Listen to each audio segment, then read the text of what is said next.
The shouting came first, then silence, the kind that makes everyone stop and turn.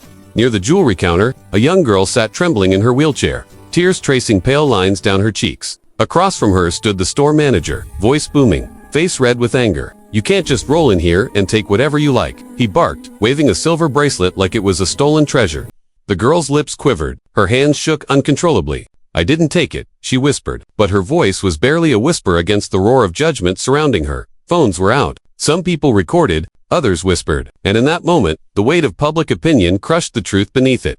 If you believe in kindness, second chances, and standing up for what's right, you're watching Pure Hub Kindness, where real stories remind us that humanity still matters. Among the onlookers that day was Ethan Ward, a single father in his 30s. You could see the tiredness in his eyes, the kind that comes from late nights, hard work, and doing your best for someone you love. He was there with his daughter, Maya, to buy her a small birthday gift, one they had saved for months to afford. And maybe that's why, when Ethan saw the frightened girl in the wheelchair being humiliated, something inside him broke. He didn't see a thief. He saw a child, scared, alone, and undeserving of the cruelty being thrown her way. The manager, Mr. Lewis, stood tall and furious. The bracelet was in her lap. He accused. The girl tried to explain. It had slipped from the counter when she reached for her wallet, but no one listened. And that's when Ethan stepped forward. His voice was calm, but carried strength. "That's enough," he said. The crowd went silent.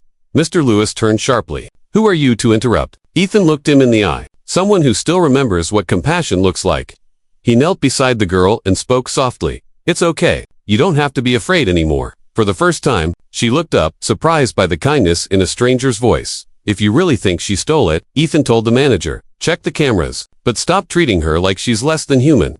The tension was thick. Security guards arrived. One of them hesitated as if he, too, could feel the wrongness of it all. Moments later, the truth came out. The footage showed exactly what the girl had said. The bracelet had fallen into her lap by accident. She hadn't stolen anything. Gasps rippled through the crowd. People lowered their phones, ashamed. The manager's face turned pale. He stuttered an apology, but the damage was already done.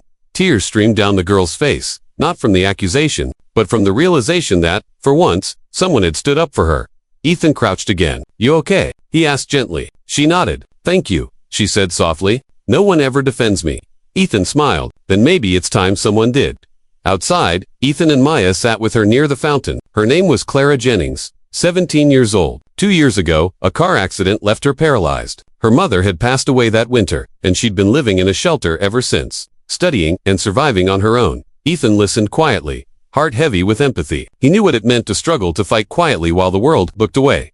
But destiny wasn't done writing this story yet. Across the mall, a man in a tailored suit rushed through the crowd. Martin Jennings, Clara's estranged father, a millionaire who had lost everything that truly mattered after his wife's death. He'd been searching for his daughter for months, and fate, it seemed, had finally led him here. When he saw her sitting by the fountain, his heart stopped. He approached slowly, trembling. "Clara," he whispered. "It's me, Dad." Clara froze. Her lips trembled. "Dad." In an instant, he was on his knees, holding her, tears falling freely. The man who once measured life in money now measured it in moments. He turned to Ethan. "Thank you," he said through tears, "for protecting my daughter, for being the kind of man I should have been." Ethan shook his head. Anyone would have done it. But Martin looked at him with a sad smile. "No," he said, "not everyone does the right thing when no one's watching." As the crowd disappeared and calm returned, Clara smiled through her tears. "You didn't just defend me," she said softly. "You helped my father find me." Ethan smiled back. Maybe this wasn't an accident, after all. And as the sun dipped beyond the glass roof of the mall, Ethan walked away, hand in hand with Maya, a father proud of the lesson he had just taught his daughter. Behind them, a family was reborn, and a girl who once felt invisible finally felt seen. Because kindness, true kindness, has the power to rewrite destiny. You're watching Pure Hub, Kindness, where every story reminds us that compassion is still alive. If this story touched your heart, like, share, and subscribe, and tell us in the comments, what would you have done if you were there that day?